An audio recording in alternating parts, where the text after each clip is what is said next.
नमस्कार दोस्तों, मैं हूं अंकित दुबे और आपका स्वागत करता हूं मेरे YouTube channel analytics unlock with Ankit sir में। और आज हम पढ़ने वाले हैं जॉइंट्स का पहला टाइप क्रॉस जॉइंट के बारे में। मैंने अपने प्रीवियस वीडियो में आपको बताया था जॉइंट्स क्या होते हैं, उनके टाइप्स कितने होते हैं। तो उन्हीं में से आज एक टाइप के बारे में हम पढ़ेंगे जो कि होता है क्रॉस जॉइंट, जिसको हम कार्टेशियन जॉइंट भी बोलते हैं। It produces a result set that contains cross product of two or more table without filter or condition। इसको और सिंपलर वे में बोलूं तो हर रिकॉर्ड टेबल 1 का कंबाइन करता है दूसरी टेबल के रिकॉर्ड्स के साथ। और ज्यादा सिंपल वे में आप जाना चाहते हैं तो कितने रिकॉर्ड है हमारे टेबल 1 में? 2 रिकॉर्ड है। और टेबल 2 में कितने रिकॉर्ड है? 3 रिकॉर्ड है। तो basically it means number of records of table 1 multiply by number of records of table 2। तो रिजल्ट सेट में क्या मिलने वाला है? क्रॉस जॉइंट यदि हम दो टेबल के परफॉर्म करेंगे तो हमें मिलेगा m इंटू n, मतलब 2 into multiply by 3, that means 6। SQL में लिखने के इसके दो तरीके होते हैं। क्रॉस जॉइंट यदि आपको एसक्यूएल में लिखना है तो किन तरीके से लिख सकते हैं? पहला जो वे होता है उसको हम बोलते हैं एक्सप्लिसिट वे, दूसरा तरीका होता है इम्प्लिसिट वे। जो सबसे ज्यादा यूज हो रहा है अभी वो होता है एक्सप्लिसिट वे, जहां हम लिखते हैं सेलेक्ट स्टार। स्टार का मतलब होता है ऑल कॉलम, या जो भी स्पेसिफिक कॉलम आप फैच करना चाहते हैं उसका आप यहाँ पे नाम लिख सकते हैं फ्रॉम टेबल 1। और यहाँ पे क्रॉस जॉइंट का क्या आता है? एक कीवर्ड आता है जो हमने लिखा है क्रॉस जॉइंट टेबल 2। मतलब मैं यहाँ क्या परफॉर्म कर रहा हूँ? इस क्वेरी में परफॉर्म कर रहा हूँ क्रॉस जॉइंट। यदि हम इम्प्लिसिट वे की बात करें जो कि एक ओल्डर मेथड होती है जॉइंट को लिखने की, जहां पे हम लिख रहे हैं सेलेक्ट स्टार और specific column from table 1 comma table 2, यहां भी हम परफॉर्म कर रहे हैं क्रॉस जॉइंट। बट यहाँ पे रीडेबिलिटी नहीं है। रीडेबिलिटी इनहेंस करने के लिए आपका एक्सप्लिसिट वे आया जो सबसे ज्यादा यूज होता है, जहां पे हम क्लियरली लिख रहे हैं select star from table 1 cross joint table 2। Cross joint का मतलब होता है it gives us all the possible outcomes from 2 और मोर टेबल। ठीक है, अब हम देखने जा रहे हैं इसको रियल टाइम एग्जांपल्स के साथ कि क्रॉस जॉइंट कैसा परफॉर्म होता है, क्योंकि बिजनेस क्वेश्चन में बहुत कम यूज होता है इसका। बट जब भी हमको पॉसिबल आउटकम्स के बारे में, ऑल पॉसिबल आउटकम्स के बारे में बात करते हैं तो वहां पे क्रॉस जॉइंट परफॉर्म होता है। तो मैं आपको टेबल की मदद से बताने वाला हूं क्रॉस जॉइंट कैसे परफॉर्म होता है।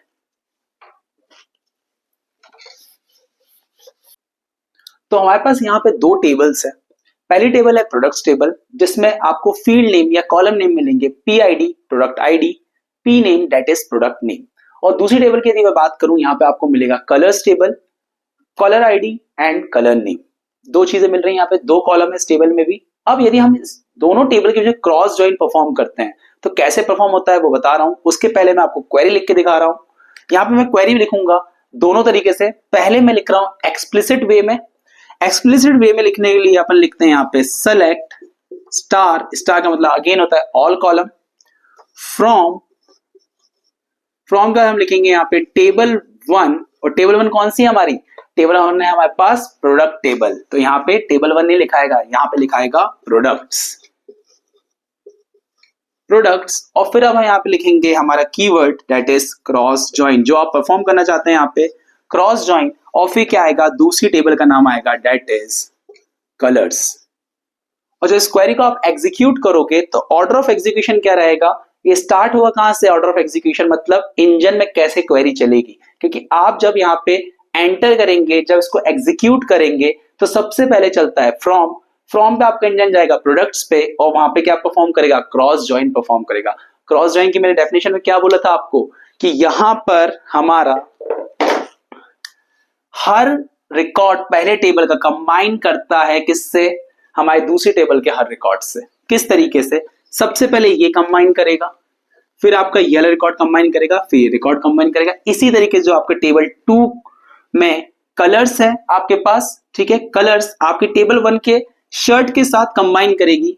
ये पहला रिकॉर्ड कंबाइन हुआ, ये दूसरा रिकॉर्ड और ये तीसरा record. Each row of first table combines with all rows, all records of second table is called cross join। और यहाँ पे हमें कोई भी ऑन की कंडीशन लगाने की जरूरत नहीं, ना कोई फिल्टर लगाने की जरूरत पड़ती है। ये मैंने तरीका लिखा है, ये तरीका होता है आपका एक्सप्लिसिट वे। यदि हम इम्प्लिसिट वे में लिखना चाहें तो हम कैसे लिखेंगे उसको? इम्प्लिसिट वे में लिखते हैं हम सेलेक्ट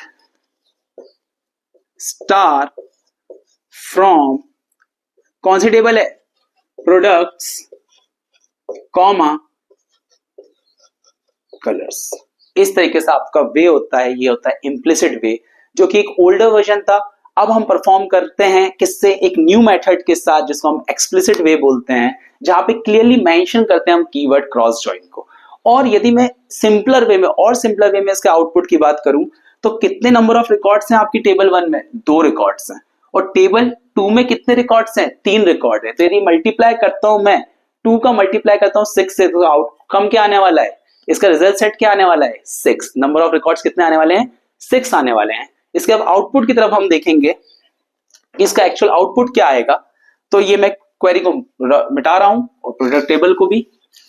तो आपका जो आउटपुट या आपका जो रिजल्ट सेट आने वाला है वो क्या आने वाला है। अब भाई प्रोडक्ट टेबल में 2 रिकॉर्ड्स 2 कॉलम थे, और कलर्स टेबल में 2 कॉलम थे। 2 और 2 मिलकर कितने कॉलम बनाएंगे नई टेबल में, रिजल्ट सेट में 4 कॉलम बनाएंगे। तो अपन यहां पे बना रहे हैं कॉलम्स। तो हमारे पास रिजल्ट सेट आने वाला है वो हमारे पास ये 6 रिकॉर्ड्स मिलने वाले हैं हमको। प्रोडक्ट्स टेबल में 2 कॉलम थे, कलर्स टेबल में 2 कॉलम थे। जब दोनों टेबल्स के बीच क्रॉस जॉइन परफॉर्म किया तो कंबाइन हुई 2 टेबल। तो 2 और 2 मिलकर कितने बनाने वाले हैं, 4 कॉलम बनाने वाले हैं। और रिजल्ट सेट में हमें 6 पॉसिबिलिटीज मिलने वाली हैं। यदि इसको और सिंपलर वे में आपको डेफिनेशन बताया था कि नंबर ऑफ रिकॉर्ड्स कितने हैं हमारी पहली टेबल में, 2 रिकॉर्ड है हमारे पास, टी शर्ट और शर्ट। और नंबर ऑफ रिकॉर्ड टेबल 2 में कितने हमारे पास, 3 रिकॉर्ड थे, रेड ग्रीन और ब्लू। जब हमने मल्टीप्लाई किया, कंबाइन किया, क्रॉस प्रोडक्ट परफॉर्म किया, तो हमारे पास क्या आया, 2 मल्टीप्लाई 3 दैट मींस 6 रिकॉर्ड्स। और ये आउटपुट में मिला आपको 6 रिकॉर्ड। अपन इसको और अच्छे से देखने के लिए या माइस्क्ल वर्कबेंच में हम कैसे परफॉर्म करते हैं वो आपको बताने जा रहा हूं। तो माइस्क्ल में क्रॉस जॉइन को परफॉर्म करने के लिए सबसे पहले आपको ओपन करना रहेगा वर्कबेंच को, माइस्क्ल वर्कबेंच को। देन यहाँ पे आप एक कमांड लिखेंगे डेटाबेस सेलेक्ट करने के लिए। जिस डेटाबेस पे आपको, डेटाबेस के अंदर जो टेबल है जिसमें आपको परफॉर्म करना है क्रॉस जॉइन, तो उसके लिए लिखेंगे हम यूज डमी, और यहाँ पे लगाएंगे डेलीमीटर। डेलीमीटर हम यहाँ पे यूज होता है बाय डिफॉल्ट सेमीकोलन। और इस क्वेरी को एग्जीक्यूट आप जैसे ही करोगे, आपका यहाँ पे जो डेटाबेस डमी है ये यहाँ पे सेलेक्ट हो चुका रहेगा, जिसमें आपको मल्टीपल टेबल्स मिलने वाली हैं। ठीक है, जिनके पास ये डमी डेटाबेस नहीं है वो मेरे previous video how to import MySQL text file और डेटाबेस फाइल को देख सकते हैं। उसके लिंक मैं डिस्क्रिप्शन में डाल दे रहा हूँ। साथ में यदि हम डेटाबेस की बात करें, डेटाबेस होता क्या है, कलेक्शन ऑफ टेबल्स होता है। तो डमी में आपको यहाँ मल्टीपल टेबल्स दिख रही हैं।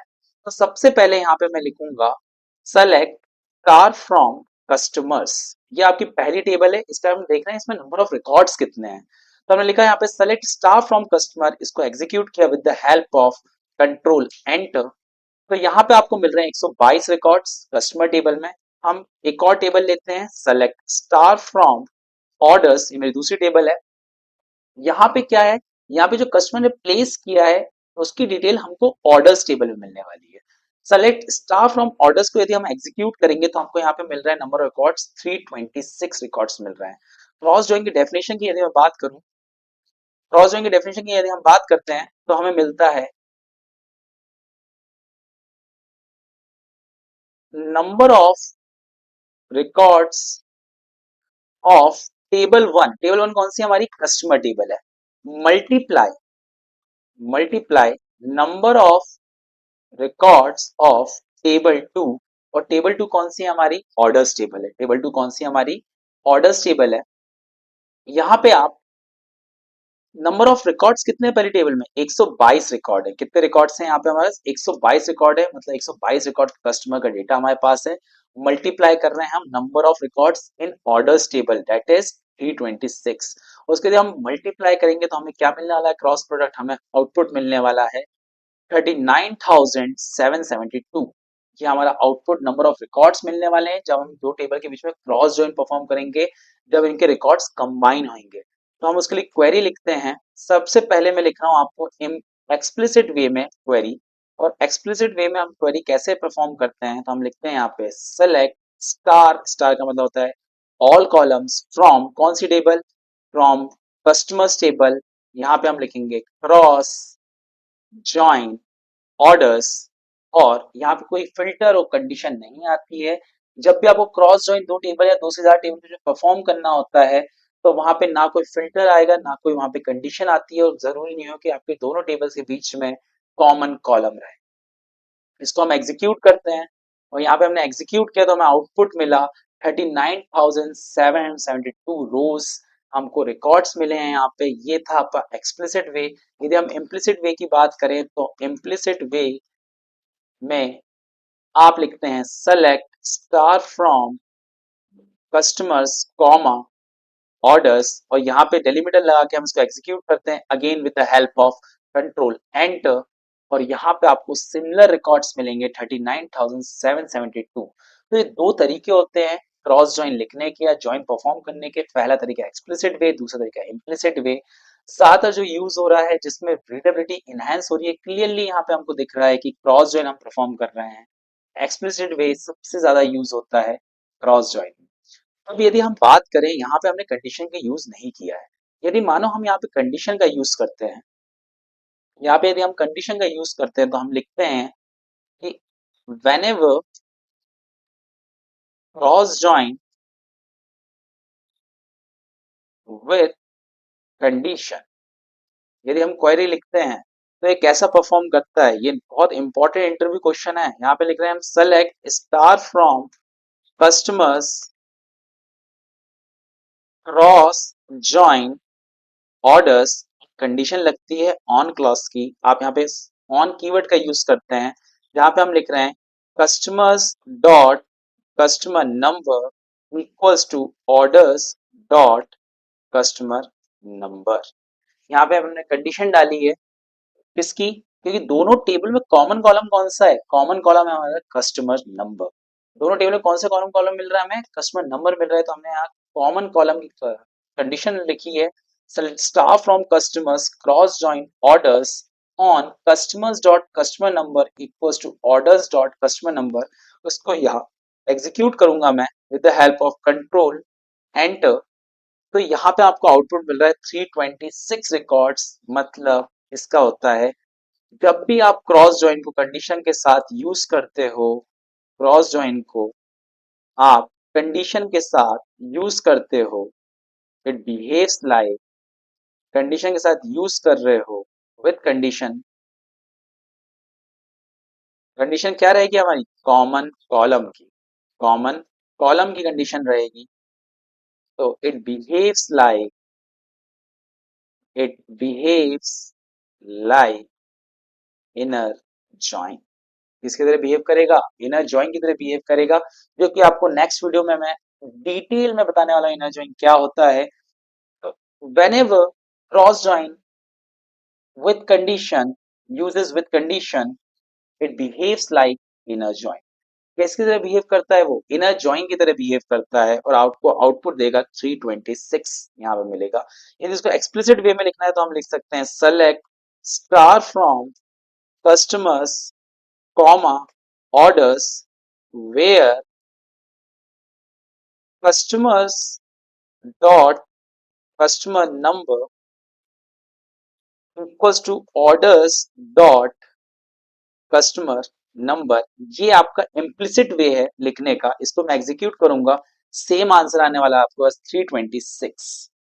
इस तरीके से क्रॉस जॉइन यहाँ पे परफॉर्म होता है। मैं फिर से बता रहा हूँ, डेफिनेशन रिवाइज कर दे रहा हूँ यहाँ पे। Cross join is nothing but cross product between two tables, या क्रॉस प्रोडक्ट होता है दो टेबल का, number of records of table 1 multiply by number of records of table 2, और यहाँ पे कॉमन कॉलम की कंडीशन या कोई फिल्टर नहीं लगता है। ठीक है, यदि इसमें क्रॉस जॉइन के साथ आप कंडीशन यूज करते हो then it behaves like inner join. आज हमने समझा क्रॉस जॉइन एकदम डिटेल में, और हमने माइस्क्ल वर्कबेंच परफॉर्म भी करके देखा। आई होप आपको समझ में आया होगा। मेरा नेक्स्ट वीडियो आने वाला है इनर जॉइन के ऊपर, तो मेरे साथ बने रहने के लिए लाइक शेयर और सब्सक्राइब करना ना भूलें, और बेल आइकन को जरूर दबाएं for new notification. Thank you, धन्यवाद।